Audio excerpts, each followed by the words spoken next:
नमस्कार, मैं अनुपमा शर्मा स्वागत करती हूं आपका हमारी आज की विशेष चर्चा में, जिसमें हम बात करेंगे मास कम्युनिकेशन करने पर मिलने वाले अवसरों के बारे में।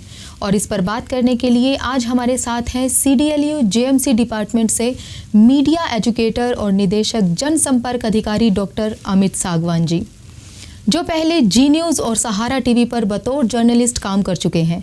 हरियाणा सरकार के जनसंपर्क विभाग में इंफॉर्मेशन ऑफिसर के पद पर रह चुके हैं और साथ ही बहुत से समाचार पत्र समितियों के साथ सक्रिय हैं। सर, आपका हमारे आज के JCD टाइम के विशेष कार्यक्रम में आने के लिए बहुत बहुत स्वागत। Thank you Anupama ji. Sir, सबसे पहले मैं आज के कार्यक्रम से संबंधित BMC स्टूडेंट्स के लिए एक चीज़ पूछना चाहूँगी। सर, हमारे जो स्टूडेंट्स +2 पास करते हैं वो चाहते हैं कि हम ऐसे फील्ड में जाएं जहां उन्हें जल्दी से जल्दी कामयाबी हासिल हो। उनके पेरेंट्स भी यही चाहते हैं, वो भी यही चाहते हैं। तो सर, ऐसे विद्यार्थियों के लिए आप क्या गाइडेंस देंगे सर? अनुपमा जी, देखिए, जो BMC की हम बात करते हैं, BMC की फुल फॉर्म बनती है bachelor of mass communication. Yes sir. यह पाठ्यक्रम जो है +2 के बाद जो है एडमिशन होता है, 3 वर्ष का पाठ्यक्रम है। और इस पाठ्यक्रम में जो है हम प्रोफेशनल डिग्री बोलते हैं, सिंपल BA और BSc का जो पाठ्यक्रम है उससे बिल्कुल भिन्न है। इस पाठ्यक्रम में जिस तरह जो हमारी नई जो एजुकेशन पॉलिसी आई है, उस एजुकेशन पॉलिसी के अंदर जो प्रावधान रखे गए हैं इस पाठ्यक्रम में, वो सारे प्रावधान हैं।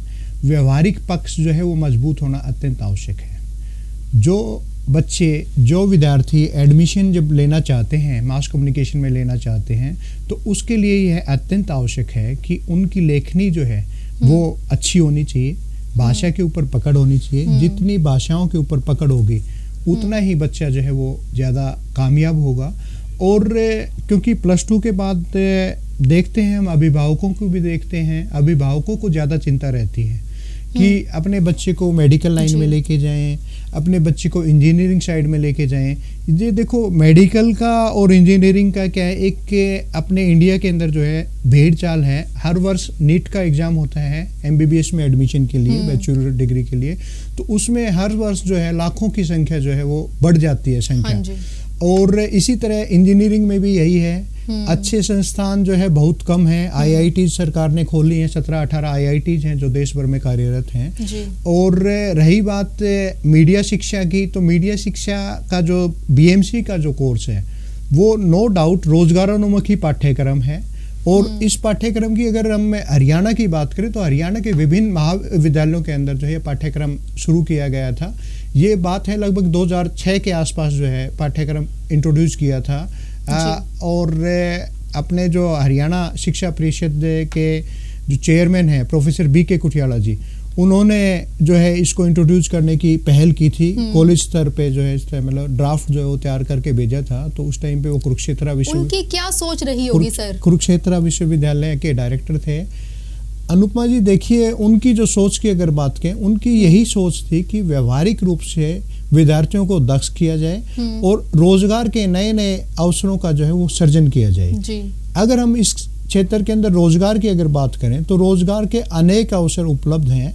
भाषा पर पकड़ तो मैंने बताया, ये तो एक न्यू है, लेकिन इसमें विज्ञापन के क्षेत्र में बच्चा जा सकता है। समाचार पत्रों, केवल पत्रकारिता तक ये है सीमित नहीं है। पत्रकारिता तक सीमित नहीं है, क्योंकि विज्ञापन एजेंसियों में सृजनात्मक होना आपका अत्यंत आवश्यक है। आपको सृजनशील होना अत्यंत आवश्यक है। आपको जो है विभिन्न समाज के विभिन्न पहलुओं की समझ होना अत्यंत आवश्यक है। समाज की क्या आवश्यकता है, पंच लाइन हम बोलते हैं एडवर्टाइजमेंट के सेक्टर के अंदर, पंच लाइन है, USP है। यदि आपको नारा लेखन का अच्छा कार्य है, अब इलेक्शंस जिस तरह चल रहे हैं तो इलेक्शंस के अंदर भी BMC के स्टूडेंट्स जो हैं वो कार्य कर रहे हैं। और एक मार्केट रिसर्च हम बोलते हैं, बाजार शोध जो है जी, उसमें क्या स्टडी करते हैं बच्चे, MBA के बच्चे भी होते हैं, मास कॉम के बच्चे भी होते हैं। यह स्टडी करते हैं कि मार्केट के अंदर रिक्वायरमेंट क्या है, किसी प्रोडक्ट को जो है प्रमोट करने के लिए किस तरीके के सर्वेज वगैरह का कार्य भी जो है मास कॉम के स्टूडेंट्स करते हैं।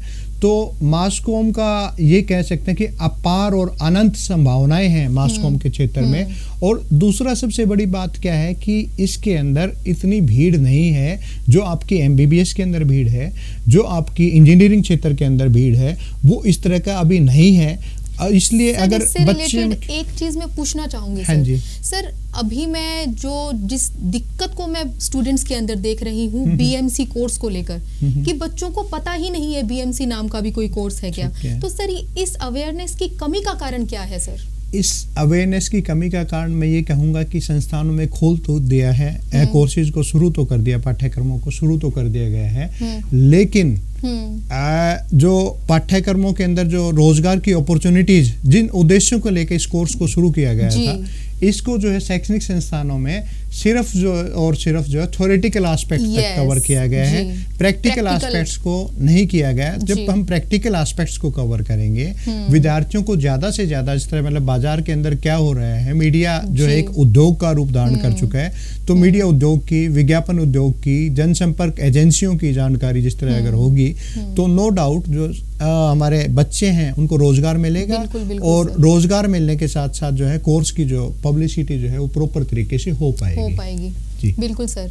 तो सर आप क्या मानते हैं कि आगे बीएमसी कोर्स करने वालों के लिए उनके लिए क्या हमारा ऐसा हम एक ग्राउंड तैयार कर सकते हैं, हमारी फील्ड तैयार कर सकते हैं कि उन्हें कामयाबी पाने से कोई ना रोक सके? किस तरीके से तैयार कर सकते हैं सर हम उनके लिए?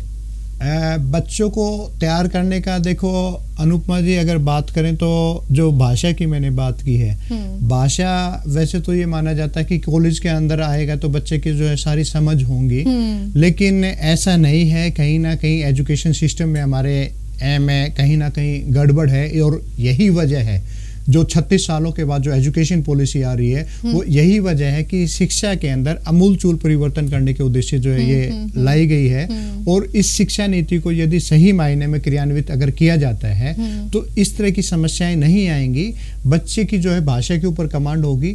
और रही बात जो पाठ्यक्रम जो बीएमसी कोर्सेज की अगर बात है, तो बीएमसी कोर्सेज में बच्चों को थ्योरेटिकल नॉलेज के साथ साथ, मैं ये नहीं कह रहा कि थ्योरेटिकल नॉलेज नहीं देनी, थ्योरेटिकल नॉलेज का जो है अपना कंपोनेंट है, साथ के साथ जो है स्किल डेवलपमेंट की बात कर रहे हैं। अपने हरियाणा के अंदर भी स्किल डेवलपमेंट के लिए एक विश्वविद्यालय भी स्थापित किया गया हुआ है। इसी तरीके से अगर माखनलाल विश्वविद्यालय की बात करें जो लगभग भोपाल के अंदर पिछले 2 दशकों से चल रहा है, तो उसके अंदर भी इसी तरीके का है। तो पाठ्यक्रम का जो निर्धारण है, पाठ्यक्रम का निर्माण जो है इस तरीके से करना होगा, 50% जो है आपका प्रैक्टिकल और 50% जो है थ्योरेटिकल एस्पेक्ट्स, उनको अगर कवर करते हैं और प्रॉपर ट्रेनिंग करते हैं, ट्रेनिंग प्रोवाइड करते हैं एजुकेशन इंस्टीट्यूट्स, तो उनको सफल होने से कोई नहीं रोक सकता। और दूसरा क्या है कि इंडस्ट्री का और जो आपका एजुकेशन इंस्टीट्यूट्स का है उनकी कोलैबोरेशन की आवश्यकता है आज के दिन। तो इसमें अगर आप उठा के देखोगे, आंकड़े उठा के देखोगे, यूनेस्को कह रही है कि 157 करोड़ जो बच्चे हैं, स्टूडेंट्स हैं, अब पेंडेमिक के दौरान जो है प्रभावित हुए थ्रू आउट वर्ल्ड, और उसमें 32 करोड़ इंडियन स्टूडेंट्स हैं। तो डिजिटलाइजेशन का जमाना है, तकनीक के साथ भी बच्चों को जोड़ना पड़ेगा। अकेले स्किल डेवलपमेंट की बात नहीं होगी, हमें टेक्निकली भी साउंड करना होगा। टेक्निकली कब साउंड होंगे? जब टीचर्स साउंड होंगे। टीचर्स का अनुभव जो है वो बच्चों के उसके आप जो कहोगे कि बच्चों की पर्सनैलिटी के ऊपर अलग से दिखाई देता है। टीचर अगर अच्छा मिल जाता है तो बच्चे जो है नो डाउट कामयाब होते हैं, और ताउम्र जो है टीचर्स को भी याद रखते हैं, और एजुकेशन इंस्टीट्यूट के लिए भी जो है जो पहचान जो होती है वो बच्चों से ही होती है। तो रोजगार की मैं नहीं मानता कि रोजगार की कोई इस तरीके का स्टैग्नेशन आया हुआ है, क्योंकि नए नए चैनल्स आ रहे हैं, आपके नए नए समाचार पत्र निकल रहे हैं, डिजिटल पीआर एजेंसीज नई नई खुल रही हैं, क्योंकि इमेज बिल्डिंग की कोई भी मल्टीनेशनल कंपनी है, इमेज बिल्डिंग के लिए आवश्यकता होती है। विज्ञापन एजेंसियां आपकी खुल रही हैं, आपके जो ग्राफिक एंड डिजाइनिंग के क्षेत्र के अंदर है, फिल्म उद्योग के अंदर है, तो रोजगार की ऐसी मित संभावना। आप सर ये कहना चाह रहे हैं कि बीएमसी सब्जेक्ट को हम सिर्फ और सिर्फ पत्रकारिता तक ही सीमित ना समझें, काफी सारी करियर अपॉर्चुनिटीज हैं इसमें। बीएमसी अनुपमा जी अगर नाम पे अगर आप जाएंगे तो इसका नाम जो है मास कम्युनिकेशन है। जी। Mass communication is not a journalism. Yes. Journalism is a small component of the mass communication. Mass com का एक हिस्सा है, इसमें टीवी भी आएगा, आपका न्यू मीडिया भी आएगा, इसके अंदर आपका ट्रेडिशनल मीडिया भी आएगा। तो ये सारी चीजें हैं, केवल पत्रकारिता या सिर्फ न्यूज न्यूज़पेपर तक सीमित नहीं है। ये भी सर एक भ्रम है बच्चों के मन में कि मास कम्युनिकेशन मतलब पत्रकारिता। नहीं, ऐसा नहीं है। मास कॉम ठीक है, पत्रकारिता है, चौथा स्तंभ है लोकतंत्र का, लेकिन और काफी सारी विधाएं जो हैं इसके अंदर आती हैं। इवन म्यूजिक भी इसका हिस्सा है। आपका जो मास कॉम एक ऐसी चीज है जो हर एक चीज में, हर एक सब्जेक्ट के साथ, मैथमेटिक्स है। मैथमेटिक्स अगर कम्युनिकेशन स्किल्स की बात करें, टीचर के पास अगर स्किल्स अच्छे नहीं होंगे तो वहां भी मास कम्युनिकेशन आता है। आपका ऑफिस कम्युनिकेशन जो होता है वो भी मास कम्युनिकेशन का पार्ट है। आपका जो टारगेट ऑडियंस तक पहुंचने के लिए, जैसे मैंने जिक्र किया मीडिया रिसर्च की जो बात की, तो वो भी जो है इसका हिस्सा है, मास कॉम का हिस्सा है। तो सर अगर मैं बात करूं बीएमसी की, तो इसमें अगर गवर्नमेंट सेक्टर में अगर स्टूडेंट्स अपना करियर बनाना चाहते हैं तो सर किस तरीके की अपॉर्चुनिटीज उन्हें मिलेंगी?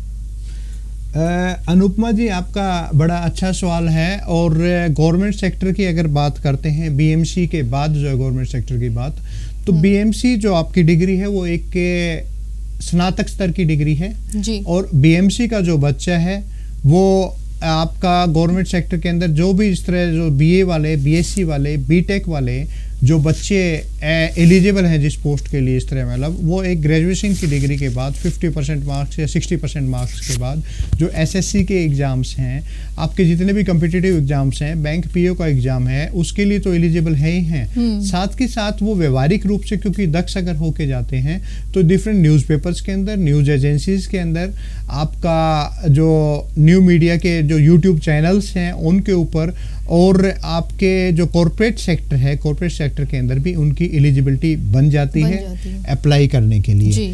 और मैं कहूँगा कि मास कॉम के अगर किसी बच्चे को इस तरह मतलब अगर बीए रेगुलर कर रहा है तो वो जॉब के साथ साथ जो है डिस्टेंस से भी जो है एमए की डिग्री हासिल कर सकता है।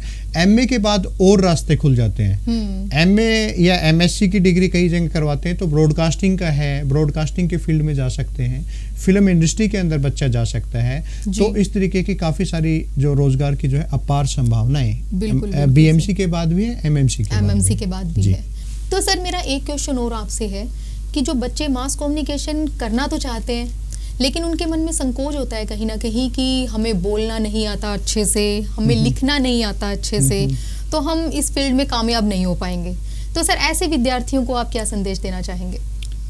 देखिए अनुपमा जी, किसी ना किसी हर एक बच्चे में अगर हम बात करें तो किसी ना किसी बच्चे में कोई ना कोई प्रतिभा भगवान जरूर देके भेजते हैं। और जो बच्चा अपनी प्रतिभा को पहचान के और आगे जीवन में बढ़ता है तो नो डाउट उसे सक्सेस होने से कोई भी नहीं रोक सकता। और रही बात जो आपने बात की, है हमारे संचार कौशल का हिस्सा होता है, लिखित संचार कौशल होगा, एक वर्बल संचार कौशल है, तो दोनों को ही डेवलप करने का जो बीए मास कम्युनिकेशन का जो पाठ्यक्रम है उस सिलेबस में हमने दे रखा है। बॉडी लैंग्वेज भी आते हैं, कम्युनिकेशन स्किल्स का एक अलग से पेपर है और लैब के अंदर अलग से ग्रुप डिस्कशंस वगैरह की प्रैक्टिस करवाई जाती है। तो मेरा ये मानना है कि जो बच्चे मास कॉम में जो एडमिशन लेते हैं उनके स्किल्स जो है ऑटोमेटिक जो है डेवलप हो जाते हैं। वो भले ही बोलने के स्किल्स हैं, भले ही लिखने के स्किल्स हैं, और ये उनके ताउम्र जीवन भर जो है वो काम आते हैं, जो 3 साल के अंदर सीखते हैं। ऐसा नहीं है कि एजुकेशन का मतलब सिर्फ रोजगार प्रोवाइड करना नहीं है, वो अपने आप को बेहतर तरीके से प्रस्तुत किस तरीके से कर सके। उदाहरण के लिए व्यक्तित्व बनाता है। उदाहरण के लिए आपको जिला कलेक्टर के पास जाके कोई एप्लीकेशन देनी है और उसके साथ बातचीत करनी है, कोई आपके एरिया की कोई समस्या बतानी है, तो जो मास कॉम का बच्चा जो बता सकता है जिस तरीके से बेहतर तरीके से अपने आप को, अपने क्षेत्र की समस्या को जो प्रस्तुत कर सकता है, दूसरे सब्जेक्ट का बच्चा, इवन चाहे साइंसेज का बच्चा है, वो बच्चा नहीं बता सकता। तो इस तरीके से कहीं ना कहीं इस तरीके की शिक्षा है व्यवहारिक भी बनाती है और राष्ट्र निर्माण में अपनी भागीदारी जो है मास कॉम के जो कोर्सेज है वो सुनिश्चित कर रहे हैं। तो सर मैं चाहूंगी कि जाते जाते आप हमारे मास कम्युनिकेशन के जो स्टूडेंट्स हैं उनके लिए ज़रूर कुछ कहें। सर मैं मास कॉम के स्टूडेंट्स जो हैं, या तो जो एडमिशन लेना चाहते हैं या जो अभिभावक हैं जो अपने बच्चों को एडमिशन दिलाना चाहते हैं, उनसे यही अनुरोध करूंगा कि वे इस कोर्स को जो है वो अपनाएं, इस कोर्स में अपना भविष्य अपनाएं और निरंतर समाज के अंदर जो गतिविधियां हो रही हैं, क्या हो रहा है क्या नहीं, उस पर पैनी अपनी नज़र रखें और नज़र रखने के साथ साथ जो है अपने कौशल को जो है वो विकसित करें। कौशल विकसित किस तरीके से होगा? अधिक से अधिक अध्ययनशील बने, अधिक से अधिक अपनी लेखनी को विकसित करें, अधिक से अधिक अपने जो प्रेजेंटेशन स्किल्स हैं उनको विकसित करें, ताकि आने वाले इस सूचना प्रौद्योगिकी के युग में वे उद्योग जगत की अपनी मांग को पूरा कर सकें और एक अच्छा नागरिक बन के राष्ट्र की सेवा कर सकें और देश में अपना नाम जो है वो रोशन कर सकें। मेरा यही संदेश है मेरे मास कॉम के विद्यार्थियों को। धन्यवाद सर, आपने इतना अपना कीमती समय दिया और इतने साधारण शब्दों में मतलब विद्यार्थियों को आपने सब कुछ क्लियर कर दिया। सर, इसके लिए आपका बहुत बहुत धन्यवाद। आप लोगों का भी बहुत बहुत धन्यवाद। धन्यवाद। Thank you. तो ये थी हमारी आज की विशेष चर्चा। आशा करती हूँ आपके मन में चल रहे बहुत सारे प्रश्नों का उत्तर आप सबको मिल गया होगा। मैं फिर हाजिर होंगी ऐसी ही एक विशेष चर्चा के साथ, एक विशेष शख्सियत के साथ। तब तक के लिए नमस्कार।